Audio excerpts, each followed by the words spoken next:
நிமிஷத்தில் செய்கிற மாதிரி ஒரு எக் பப் ரெசிபி தான் பார்க்க போகிறோம். இது ரொம்பவே ஈஸியாக சிம்பிளாக சூப்பராக செஞ்சிடலாம்.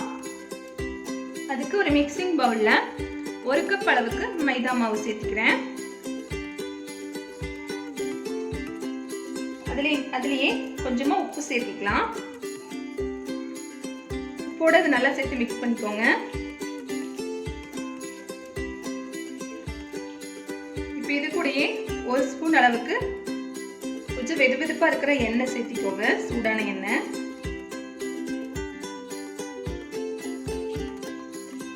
இதை சேர்த்து நல்லா கலந்து விட்டுறலாம்.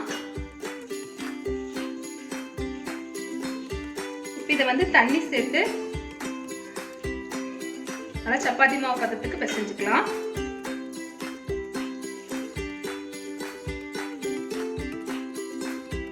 பாருங்க, இந்த மாதிரி மிக்ஸ் பண்ணியாச்சு.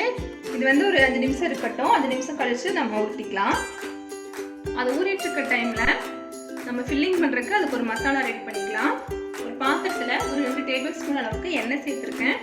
எண்ணெய் வந்து காஞ்சிடுச்சு. ஒரு 2 பெரிய வெங்காயம் வந்து இந்த மாதிரி பொடிசா கட் பண்ணியிருக்கேன். அதை வந்து உள்ள சேர்த்திக்கலாம். இது நல்லா வணக்கி விட்டுக்கோங்க. பாருங்க, வெங்காயம் வந்து நல்லா செவந்துருச்சு. இப்போ இதில் வந்து 2 பொடியாக கட் பண்ண பச்சை மிளகாய் சேர்த்துக்கலாம். இஞ்சியும் பூண்டும் 1 ஸ்பூன் அளவுக்கு தட்டி வச்சிருக்கேன், அதை சேர்த்துக்கலாம். நல்லா வந்து கலந்துருங்க.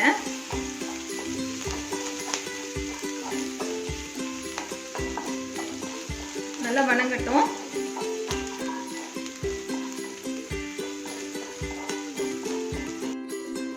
பாருங்க, இஞ்சி பூண்டு பச்சை மிளகாய் போட்டு நல்லா வணங்கிடுச்சு. மசாலா பொருட்களை வந்து இதுக்குள்ள சேர்த்துக்கலாம். ஒரு 1/2 ஸ்பூன் அளவுக்கு கரம் மசாலா எடுத்திருக்கேன். 1/2 ஸ்பூன் மல்லித்தூள், 1/4 ஸ்பூன் மஞ்சத்தூள், மிளகாய்த்தூள் ஒரு 1/2 ஸ்பூன் எடுத்திருக்கேன். உங்களுக்கு காரத்துக்கு தகுந்த மாதிரி சேர்த்துக்கோங்க. இதெல்லாம் சேர்த்து நல்லா மிக்ஸ் பண்ணி விட்டுக்கலாம்.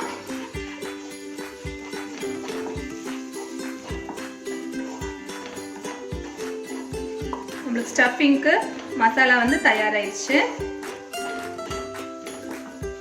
இதுலேயே கொஞ்சமாக உப்பு சேர்த்திக்கோங்க. நம்ம மாவு உப்பு சேர்த்திருக்கோம், அதனால பார்த்துட்டு சேர்த்திக்கோங்க.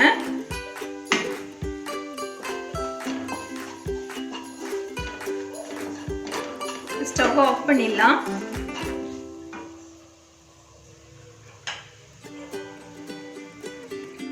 இதில் கடைசியாக கொத்தமல்லி இலைகள் தூவிக்கலாம். மிக்ஸ் பண்ணி விட்டுக்கோங்க. இப்போ இதை எடுத்து தனியாக வச்சுக்கலாம்.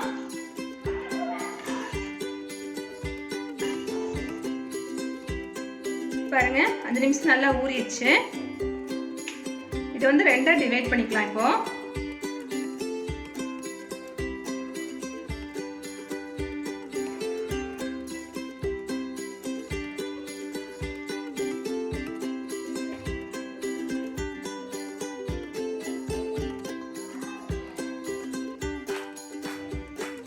பாருங்க, 2ஆ டிவைட் பண்ணியாச்சு. ஒரு சப்பாத்தி கட்டையில நம்ம நல்லா தேய்ச்சிக்கலாம். கொஞ்சமா மாவு தூவிக்கோங்க.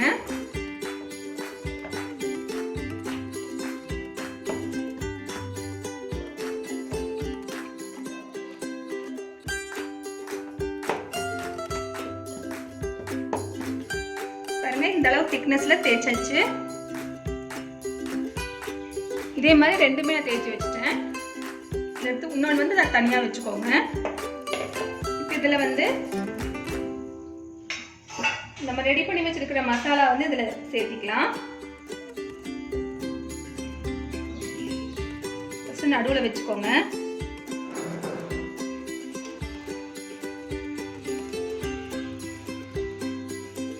இதில் வந்து நம்மளுக்கு மொத்தமாக ஒரு 7 பப்ஸ் வரும்.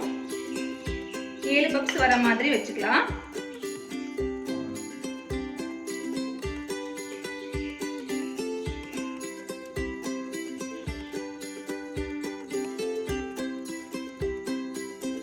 பாருங்க, மசாலா வந்து எல்லாத்துலயும் ஃபில் பண்ணியாச்சு.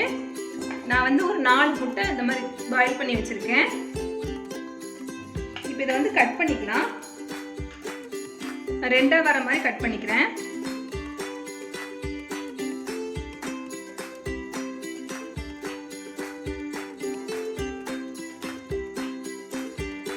இப்போ வந்து நம்ம இப்படி வச்சுக்கலாம்.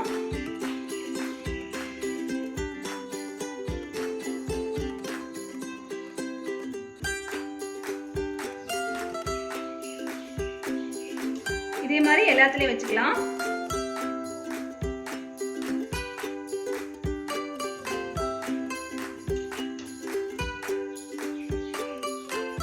பாருங்க எல்லாத்துலயும் இந்த மாதிரி வச்சாச்சு. நம்ம இன்னொரு ஆஃப் வந்து தேய்ச்சி வச்சிருக்கிறத இதுக்கு மேல வந்து கவர் பண்ண மாதிரி வச்சுக்கலாம்.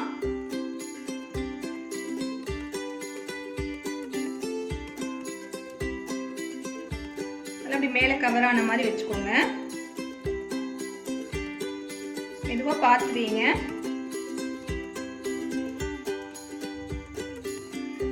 இப்போ சுத்தியும் இந்த மாதிரி பிரஸ் பண்ணி விட்டுக்கலாம் வெளியே வராம இருக்கிறதுக்கு.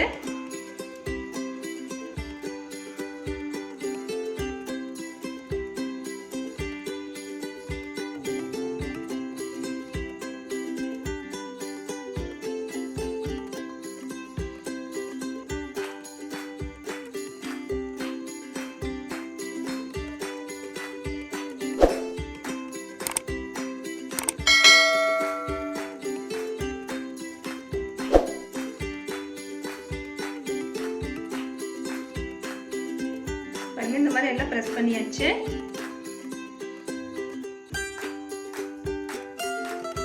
இப்போ ஒவ்வொன்றா வந்து தனியா வர மாதிரி நம்ம கட் பண்ணிக்கலாம்.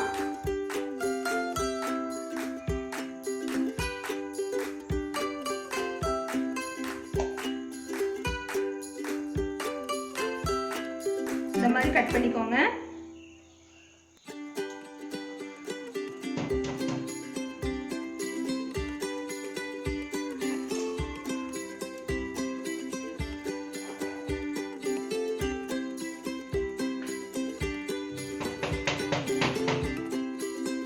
பாருங்க இந்த மாதிரி ஃபுல்லா தனித்தனியா வர மாதிரி கட் பண்ணியாச்சு. இப்போ இது ஒவ்வொன்றா எடுத்து இப்படி சுத்திலும் பிரஸ் பண்ணிக்கோங்க வெளியே வராத மாதிரி.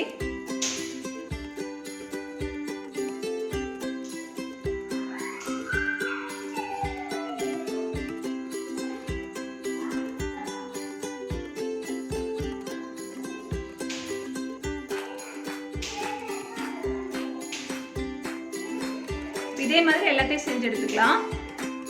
பாருங்க இந்த மாதிரி தேய்ச்சதுக்கு இந்த மாதிரி வந்து தனித்தனியாக எடுத்ததுக்கு அப்புறம் நம்ம எண்ணெயில் போட்டு பொரிச்சு எடுத்துக்கலாம்.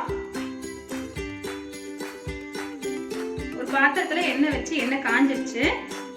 இப்போ நம்ம ரெடி பண்ணி வச்சிருக்கிற பப்ஸுகளை வந்து இதுக்குள்ள சேர்த்துக்கலாம்.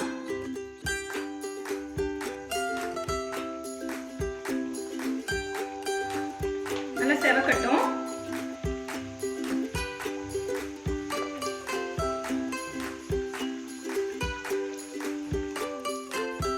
பாருங்க நம்ம பப்ஸ் எல்லாம் செவந்துருச்சு, எடுத்துடலாம்.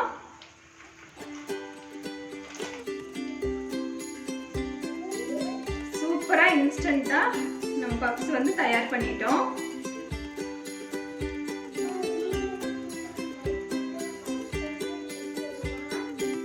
நீங்களும் கண்டிப்பா ட்ரை பண்ணி பாருங்க. ட்ரை பண்ணி பார்த்துட்டு எப்படி இருந்துச்சுன்னு கமெண்ட் பாக்ஸ்ல சொல்லுங்க. இந்த வீடியோ பிடிச்சிருந்தா லைக் பண்ணுங்க, ஷேர் பண்ணுங்க, கமெண்ட் பண்ணுங்க. மறக்காம நம்ம சேனலை சப்ஸ்கிரைப் பண்ணிக்கோங்க. Thank you.